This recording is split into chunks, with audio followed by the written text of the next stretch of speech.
mampitombona ho aminareo hatrany rehafako ny fahasoavana avy amin'ny Jesosy Kristy tompontsika. Amen. Vavaka isika. Ry Tompo Rainay ny an-danitro, tena faly izay miantso anao isan'andro isan'andro, ary izany Tompo no tombony lehibe ho anay, manana anao ray, mpiahy, mijery, mikarakara, mandray tanana amin'ny fiainanay, ary Jesosy Kristy mpamonjy, indrindra moa ny fanahy masina izay mitari-dalana ary mampianatra anay hatrany ny sitraponao. Misaotra Tompo, koa amin'ity an'ity dia sokafanay hatrany ny fonay, mba hidiranao sy hanjakanao, honenanao ry Jesosy Kristy tomponay eo. Dia amin'ny anaranao anaovana izany vavaka izany. Amen. Ny apôstôly Paoly raha ny resaka ny amin'ny fandinihan-teny izy ry havana, dia izao no ambarany, andinga efa vakitsika amin'ny anaran'i Jesosy izany, ary amin'izany dia mikelaina koa aho mba hanana fieritreretana tsy manameloka na amin'Andriamanitra na amin'ny olona mandrakariva. Amen. Ao amin'ny asan'ny apôstôly 2:20 no misy an'izany. Eto dia marian'ny apôstôly Paoly mihitsy fa ilay hoe ny mikelaina dia ezaka ataony eo amin'ny fiainana, ary ilay namaranany azy hoe mandrakariva dia ny dikan'izany isan'andro.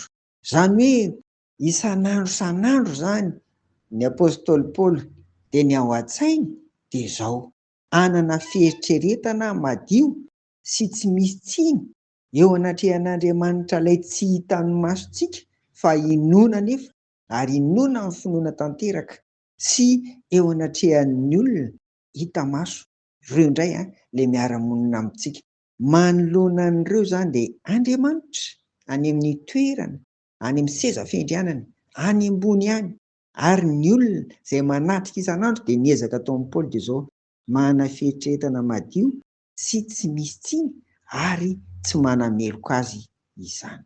Ry havako, amin'izany rehetrarehetra izany dia tanteraka io fandrin'ny apôstôly Paoly io rehefa miaina amin'ny fahamarinana sy ny fahamendrehana, ary tsy resy kolikoly sy ireo karazana fahalovana samihafa izy isan'andro. Ny mitondra fahalovana ho antsika dia voalohany amin'izany ataoko ngambany hoe ny herin'ny vola, ka mahatonga antsika izany hitady ary hangetaheta tahaka ny hoe fisotroana ranon-tsiramantso ny fitiavam-bola aman-karena ry havana. Dia miezaka Paoly mba tsy ho tratran'izany, dia tahaka izany koa ny fijangajangana, ary indrindra ny firehariana sy ny fitiavam-boninahitra samihafa.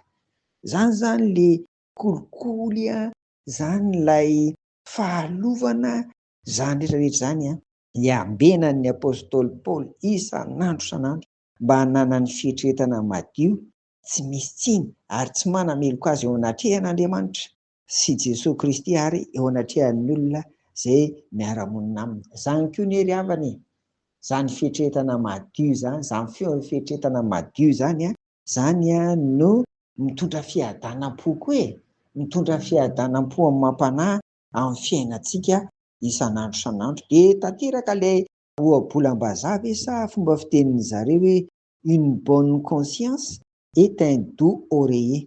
Izany hoe ny fieritreretana madio dia tahaka ny ondana tsara sy malefaka, tena mampandry fahaleman'izany ry havako.